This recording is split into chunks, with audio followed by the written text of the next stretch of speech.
Hey, what's up, guys? Welcome to SJU on this fine, smoke-filled Thursday. The wildfires have permeated my living room, and I'm excited. Hey, Billy. Hey, Spencer. Welcome to the show. I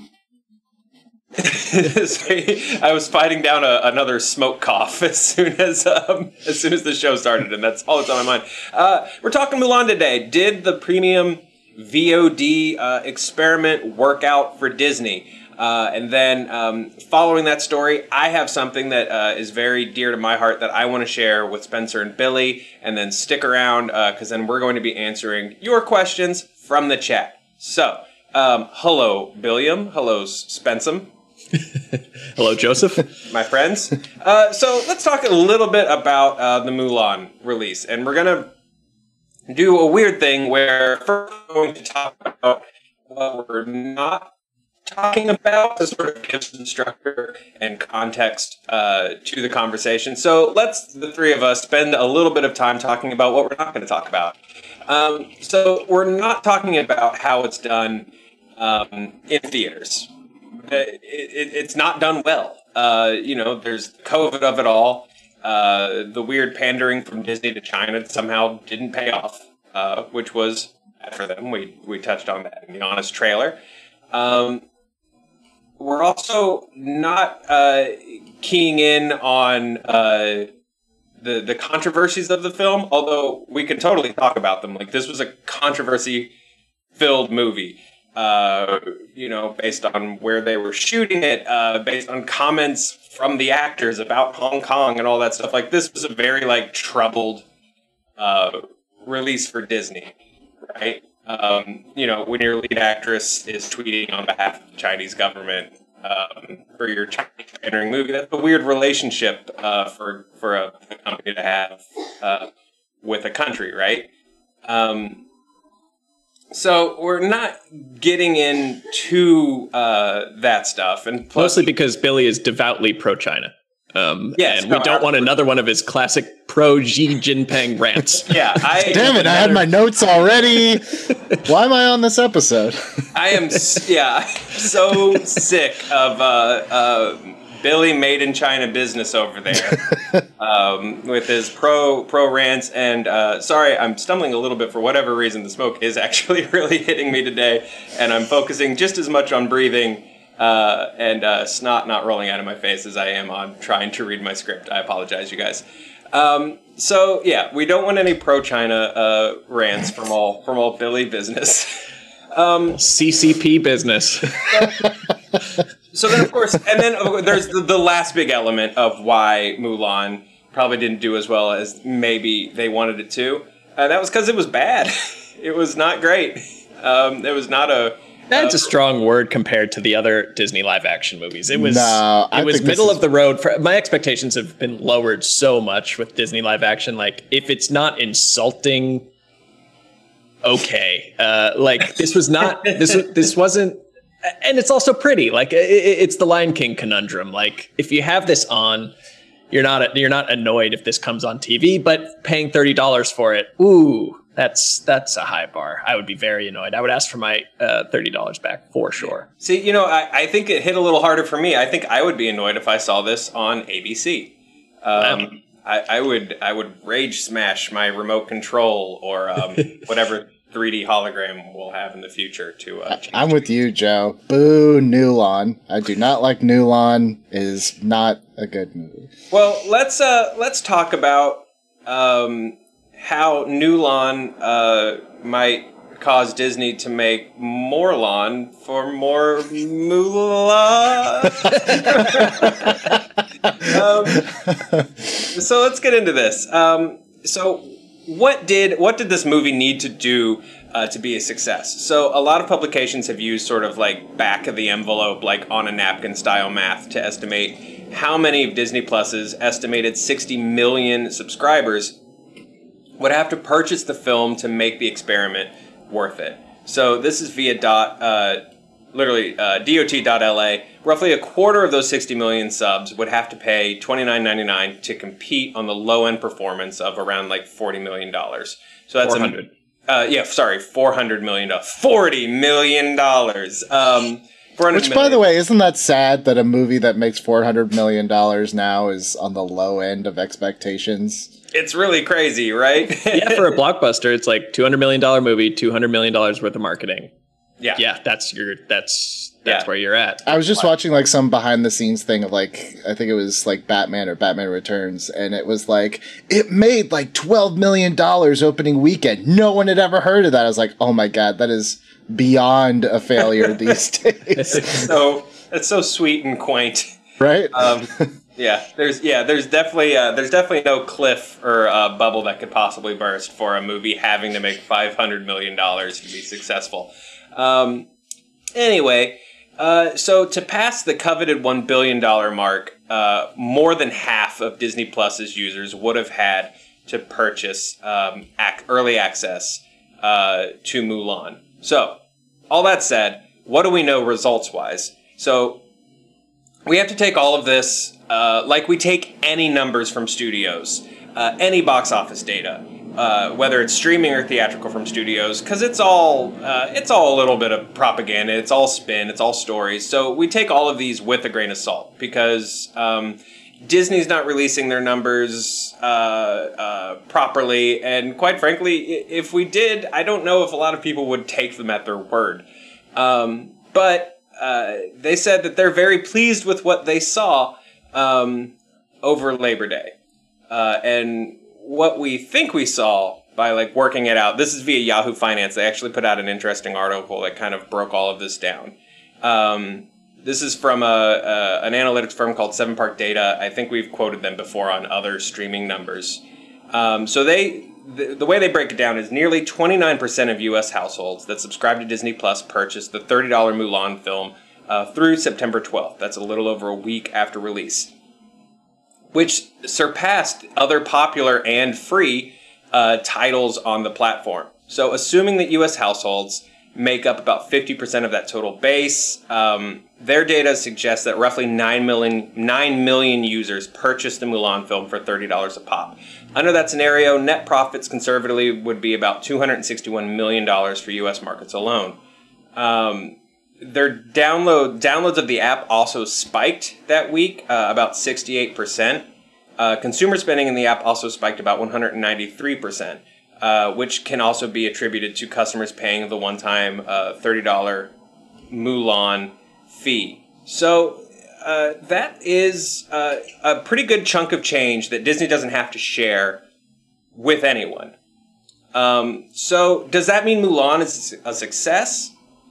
Absolutely not. I don't think so. But is the experiment a success? Like, can you guys see, based on those numbers, a movie that's not covered in controversy, that people are actually looking forward to, succeeding, with this model? Like, Mulan seems to have made money despite all the crap attached to it. So, a Black Widow, a Pixar movie, like, was the PVOD experiment a success?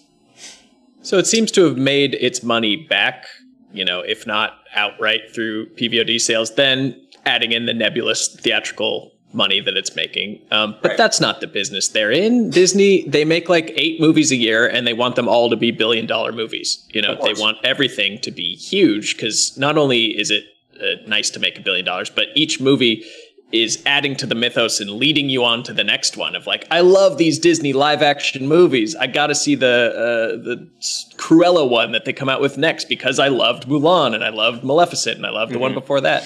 They need that domino effect. Yeah, they need the domino effect. They need everyone to be a success when they're making so few of these huge, enormous movies per year. So I can see it working for cheaper movies that they could charge a lower amount for. I also don't think that they will get in the habit of charging people again on top of your subscription dollars because that doesn't seem cool, man. You sign up for Disney Plus for the chance to spend more money on movies. That sucks. Yeah, people did it. It's that weird difference of, my LA comedy show is free or $5 versus my LA comedy show is $20. And for some reason, people are like, well, 20 means quality. That's an interesting point. Yeah, maybe it does separate it in the sense that it adds to the perception that this is a movie that is worthy of being in theaters, not like the Netflix kissing booth of the day or whatever. So it was interesting. Dare besmirch kissing booth. Besmooch the kissing booth. I forgot your original question, but I think that it's cool that that they managed to wring as much value as they could out of this. But this is not the way, to quote The Mandalorian, going forward. Well, Billy, what do you think?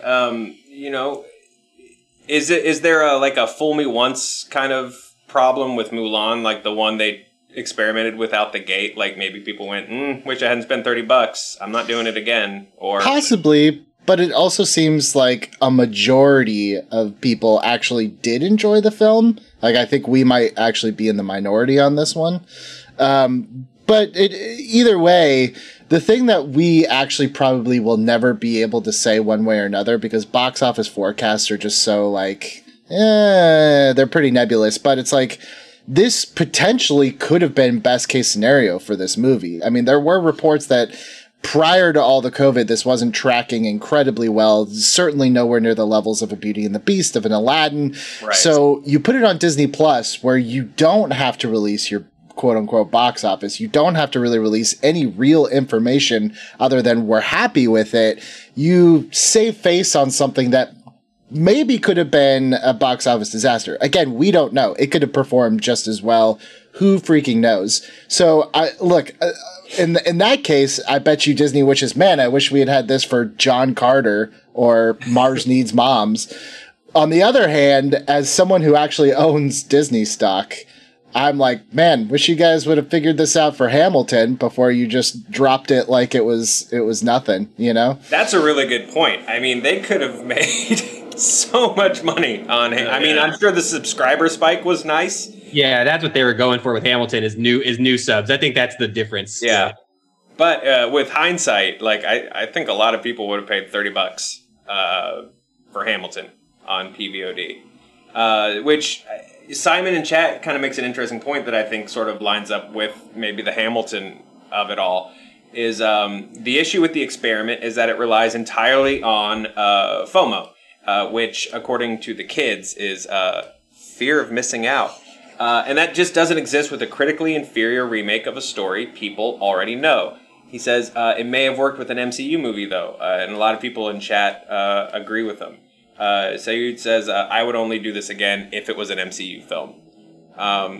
Do you think, especially with, no one knows when theaters are going to open again, do you think the quote-unquote success that they're pleased with Mulan maybe cranks Black Widow to we're going to do it with ScarJo? No. I'm sorry. I just don't see it happening unless the pandemic goes for another couple years or something or theaters stay closed for that long in, the big metropolitan parts of the U.S. Mm-hmm. Again, because Disney relies so much, or is banking so much, on momentum and on each MCU movie carrying you on through the next one and keeping your interest high, that if you dilute that audience, or people, when you stop watching a TV show, it's hard to jump back in a few episodes later, and you'll be confused. You won't really care as much. If they have one bomb, like one serious bomb in the MCU, lights turned on. That's weird. And ghost. Then it is kind of a house of cards, because that's the perils and the promise of serialized storytelling. They're able to do something greater than the whole by having each movie feel like an episode of television. But again, like if you flub one, I really don't see people coming back. So they're going to treat this with all the care, and they're not going to take any risks with the MCU, is what I'm saying. I tend to agree. I think if I'm Disney at this point, there's no gun to the back of my head in terms of this has to come out before this. I would actually put my resources into how can we finish Falcon Winter Soldier? How can we finish WandaVision to keep the Marvel momentum going? But the minute that you put Black Widow on there, even if you charge a premium to watch it, I feel like then the MCU just becomes, like you said, kind of what we've been calling it anyway. It just becomes a TV show. It becomes something that I'll just catch up on on Disney Plus instead of an event. I think you still need to make sure, even with the influx of Marvel Disney Plus shows, which I'm sure will be great, you still need to make sure that the movies feel like the big events, you know, they're the big issues. You can read some of the smaller issues, but if you want the whole story, the big story, you got to go to the theater to see it. They're the $100 comedy show. Like, you really got to keep that inherent value with the theatrical MCU movies. No, I think that's a great point. Chid in the comments only has one comment, and it's in all caps, and so I wanted to make sure that they were heard. Please, Disney, don't do this with Soul. Right, because it sounds like that's an option right now, is to put Soul on Disney Plus. We saw them do it with Onward. Onward had a very short theatrical window before it went on Disney Plus. Mm-hmm. At this point, I don't know. I kind of feel like that's one that I'm very interested to see. I don't know if I'm $30 interested to see, so I'm not sure how they plan. And also, too, it's like now they've gotten themselves in this weird kind of Netflixy thing where it's like, okay, if I have a new movie, let's say Soul, and you put it on Disney Plus, but you don't charge me for it, just like you said earlier, now I think it's not worth my money, so it's probably not very good, even if that has nothing to do with it. Yeah. I can see them throwing Soul on there if they really do believe in this and they really want to suss out, you know, if they're willing to potentially sacrifice 2 gigantic theatrical releases in order to learn, to quote Oscar Isaac as Apocalypse, learning. If they want to do more learning, they can release Soul at a lower price, say a $19.99 or something like that, and see if that skews more positively for them. More families are willing to buy what seemingly is a kid-friendly movie, though I'm sure it'll emotionally devastate everyone over 30. You know what's another interesting thing about the whole Mulan Premier Access thing that I was surprised about? Theoretically, I'm not saying I do, but theoretically, you can share your Disney account with your family because you can have up to like 4 users on an account. I was surprised. Something I would do.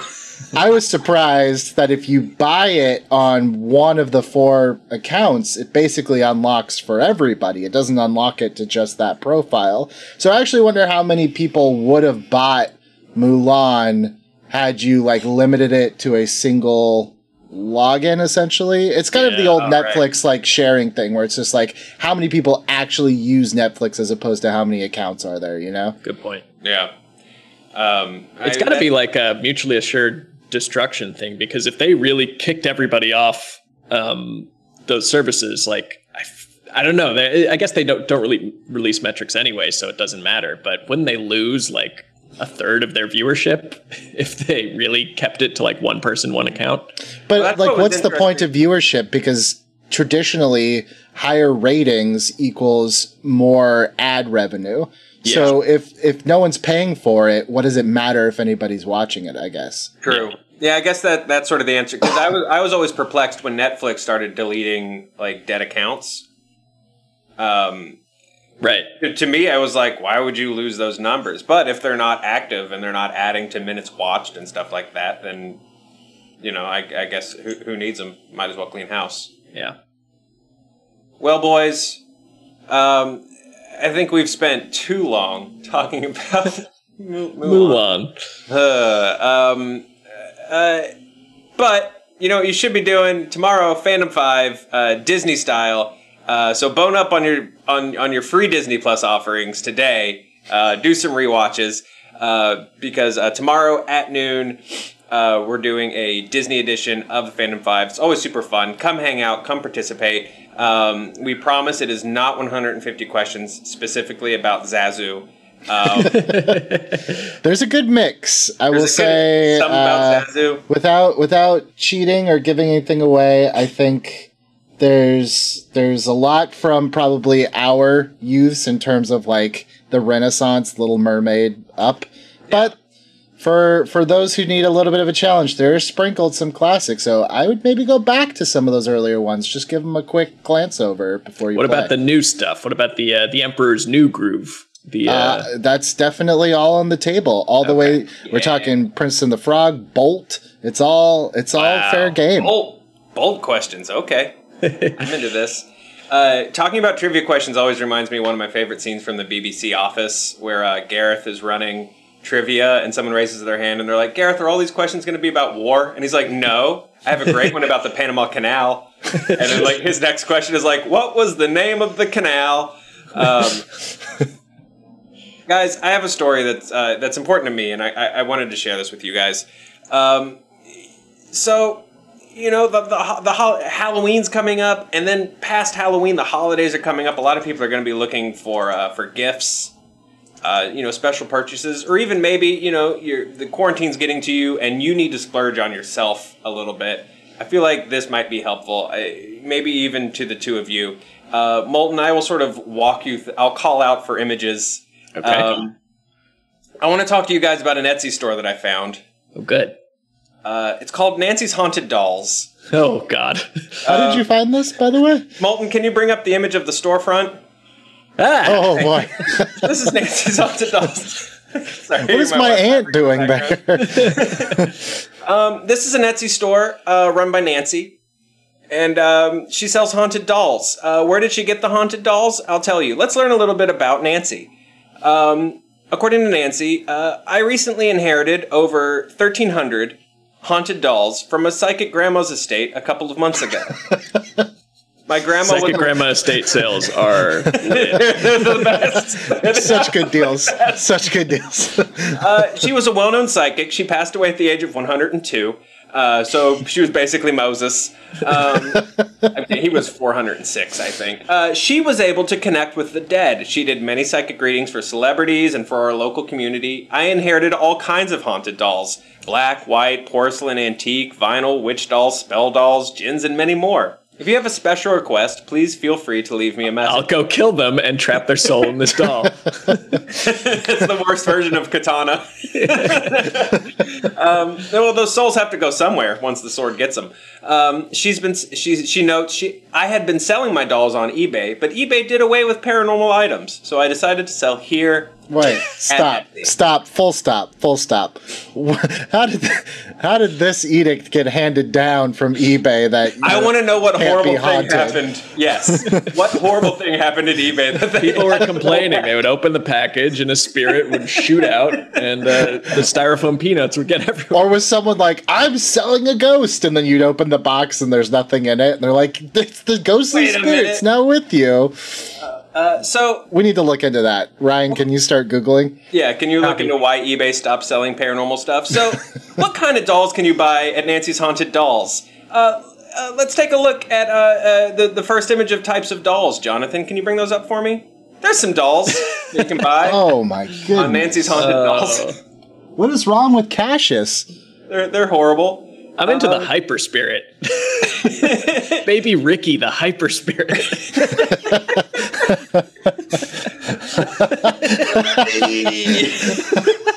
For $179.95, Ricky the Hyper Spirit can be yours.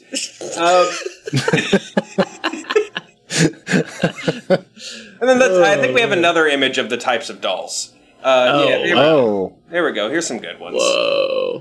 Not pictured. There's also a Michelle Obama inauguration doll that she inherited from her grandma's psychic estate that you can also buy. They don't note what kind of spirit it's from. Wait, go back. I want to pause on Aggie, the bitter old miserable lady, bottom left.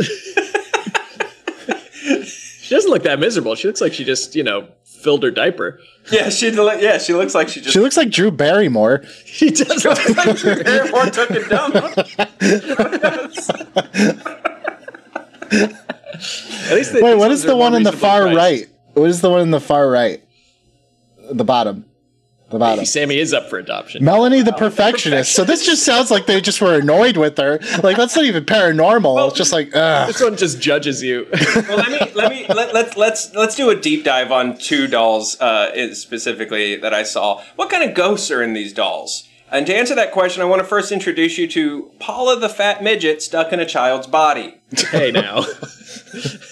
Oh my goodness. I didn't name these dolls. Why are these titles like Pornhub titles? They're just like overly long and descriptive and very disturbing. Well, let me answer that question, Billy, because here's some information about Paula.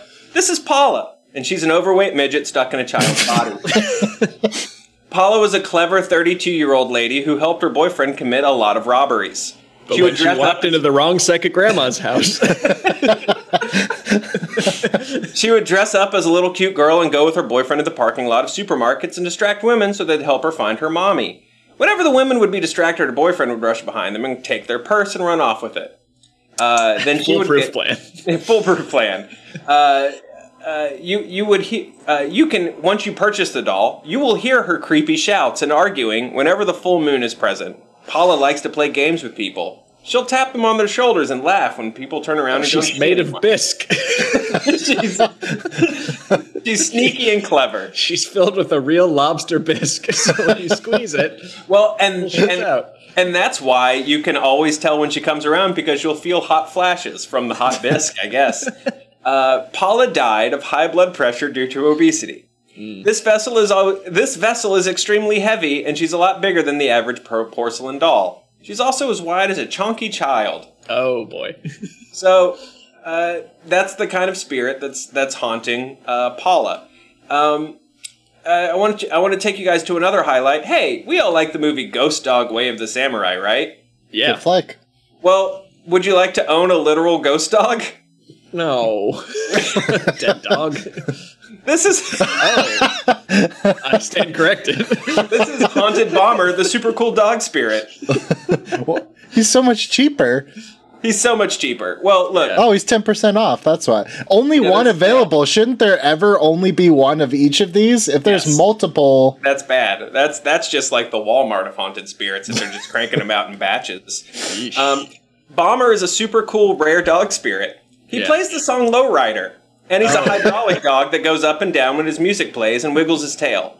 Bomber was raised by a hardcore motorcycle rider who taught Bomber all his moves when he played his favorite riding songs. I don't think Lowrider's a biker song, but, you know, she knows about ghosts, not music, so I'll let it go by. Bomber loves to dress like the guy who raised him with his black motorcycle leather jacket and sunglasses. He'll bring you many years of happiness and laughter with his super cool ways. Don't let Bomber slip away, because I don't have another one like him. Bomber passed away when a car struck the motorcycle his owner was riding. So I don't know what doll the owner is attached to. But the dog is attached to this doll. He'll bond with you immediately, and you'll feel his warmth and connection the very moment you lay eyes on him. He will melt your heart away.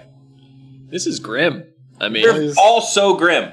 Yeah. So you squeeze it and it plays Lowrider? Yeah, and it plays Lowrider and then infects your soul somehow, I guess. Because he makes you think that it's 4 a.m. and you left Nick at Night on your TV when you hear Lowrider. What kind of people buy these dolls, you guys? Who buys this stuff? I mean, clearly you, if you were searching for it and this is what you came up with. So Hey, what made you find it? I'm not going to get into the rabbit hole that led me to Nancy's haunted dolls. Who would willingly let a haunted doll into their home? Into their home? Like, I guess if you're just like a fan of the occult, or like of just like kitsch and irony, but like that's how a horror movie starts: is you buy it as a joke, and then that's when it gets you. Well, Susanna in the reviews, because the reviews are the weirdest part. Good. Susanna bought Old Grandma Callie, the Powerful Witch. She says, I love Miss Callie. She's a strong protector over my family, and she 100% has our backs. So far, my neighbors have finally been behaving themselves. Oh, boy. Can we do a wellness check on those neighbors? Right now. So thank you, Miss Nancy, for all your help. I will be returning soon. I love this shop. 5 stars. Oh, boy. I didn't know that that's how Ghost Law worked, is like when you purchase them, they protect you. I thought they defend you, I guess. Yeah, okay. So if they're like Pokemon, then yeah, just fill my basement full of ghost dolls and they'll fight any other spirits that try to cross me. Or those pesky neighbors that keep asking for food and shelter and a fresh pee bowl in the basement. But I think that the movie that you do is this lady's house. It's full of thousands of haunted dolls. If she's to be believed. If she is to be believed is big. I mean, she could just purchase a doll per sale. Like this, what a great grift this is. 100%. Is to just have stuffed animals, like surplus stuffed animals that you can purchase off eBay or Amazon one at a time. But all you got to do is write the description of, sweet Aunt Jubilee got caught in her Jello pudding and drowned, and that's why she haunts this Cabbage Patch Kid. I mean, you're paying for the copy, really. Yeah, you're paying it's for like the a story. Cabbage Patch Kid. You're just paying for the backstory.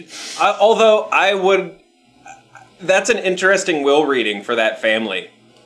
When they're like, Debbie gets $100,000 and the house. Nancy gets my dolls.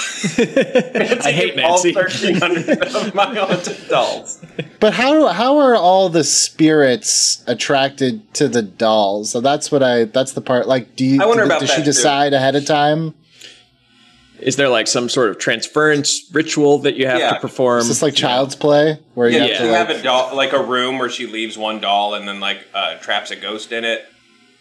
Yeah, is it like Get Out where she has to hypnotize these people and then she removes the brain and then places it inside the Abbey? Basically, if I think all missing people, all people with like missing folks in their lives in Florida should be keeping an eye on this lady's weird doll home. You should buy one. This is a huge amount of red flags, but also a potential goldmine for the Annabelle franchise. They could really crank like thousands more movies after this is their MCU right here. Billy, to answer your question, it's the Avengers Endgame. They all step out of portals. if this was the steak and potato cocaine days of Defy Media, where they were like, "We're never running out of money," I would buy most of these dolls for a video. 100%. No, I wouldn't even ask for permission. I'd just expense them, and someone would be like, "What are we doing? A haunted doll video?" As long as Smosh gets some clicks, we're good. But yeah, I just, I wanted to share these haunted dolls with you guys, and I hope that as you go through the storefront, Jonathan, can you bring up the image of the storefront one more time? I just hope that you guys can find, a friend, a doll for us, just a doll for you. I think there's definitely a doll for everyone on Nancy's Haunted Dolls, and it's sad because for a second I thought it could have been Nancy, Sean, Ted dolls. It could be like three normal people who decided to sell dolls together, but it's Nancy's Haunted. Yeah. Aww. Yep. No, just Nancy on this business. So let us know in the comments what doll you're gonna buy from Nancy's Haunted Dolls. I'd absolutely love to know. None of them, please. I'm buying you a haunted doll for your birthday. Do they have a money back guarantee? Like if it doesn't, no returns. 30 days? No returns. Of course, there's no returns. There are no returns. Did you? How many stars reviews does it have? Are people like, this is great? I've been haunted for a month now, and I love it. People dig Nancy's Haunted Doll. See, and here's where the number of dolls she inherited comes into question, because there are over 1,000 reviews, which means more than 1,000 people are like, I need a haunted doll in my home. Yeah. For whatever reason. But then also that means, like, she's definitely restocking somehow. Unless there are more than 1,300 dolls. Unless she has, like, a Hoarders episode where she just had, like, a whole house of dolls. That's the horror movie, is right? An episode of Hoarders, but it's in haunted doll hoarder lady's home.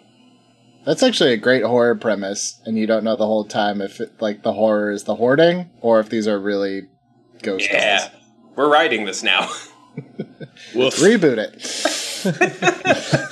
Oh, good. Moulton actually just screen shared the actual site. Yeah. Oh, yeah. No, just there's a haunted doll in there for you guys. So let us know in the comments who you're going to adopt. All that said, I hope you got some great gift ideas from Nancy's Haunted Dolls. Thanks, Joe. Hey, you guys are welcome. I do this for you, really. It's my service to you guys. I haven't left my home since February. So let's answer some questions from chat, shall we? Woohoo! Let's do it. Yeah, just anything but the dolls at this point. No, they're all of the doll related. Sorry, they're all doll related. Sorry, guys. And again, Fandom 5 tomorrow at noon. You'll be don't bring your doll. Don't bring your doll. Not eligible. Dolls are not eligible to play. To get cash. Second Sharma asks, do you think the PVOD release trend will continue after vaccines come and theaters are up and running again? It's interesting. Like, do you mean like simultaneous with theatrical? Because I don't think so. I think if a movie was filmed with the intent to put it in theaters, they'll give it some kind of window, even if it's a short one, just to see how many ticket sales they can drum up. But I think even in the before times, weren't they releasing PVOD things like a couple months after they came out? Yeah, there were some cases of it was like down to releases. It was down to 3 months. I could see it going down to even 30 days. Yeah. You know? But ultimately, that's we'll have to wait and see if everyone on the planet gets vaccinated, which they won't, and theaters open up. I think it's going to take the first few months or the first huge blockbuster flop because no one showed up for them to really make a decision one way or another how we set the new status quo. I think it's going to be a battle people have to pick very carefully, too, because we're already paying monthly subscriptions on this stuff. So I think if people front load too hard with the idea of PVOD on top of that, I think consumers are going to turn on it pretty quickly. Yeah. So you definitely have to pick your battles there. Like, what I'm saying is, Mortal Kombat Annihilation, yes, I'll pay for it, but other stuff, maybe not.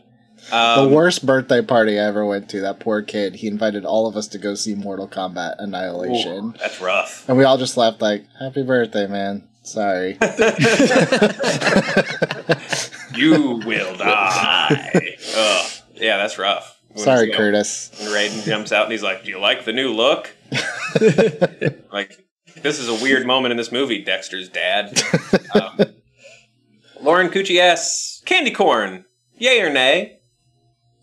Small doses. It's never like, seasonally, like you'll have a handful and you'll be like, yep, that's candy corn, and not touch it again for a year. But it doesn't repulse me like a lot of people, but it's not like... I can get through like one bag of like the mixed, and that has like the pumpkins. I like the pumpkins. Yeah, those seem better to me for some reason. Yeah. Yeah, well, there you go. And Billy, very anti. Pass. Wow, okay, you're more on the Lewis Black spectrum of candy corn. Just, I don't like candy. Love chocolate. I'll eat anything chocolate. But candy, not for me. Okay, interesting. Not a sweets guy, not a Sour Patch guy.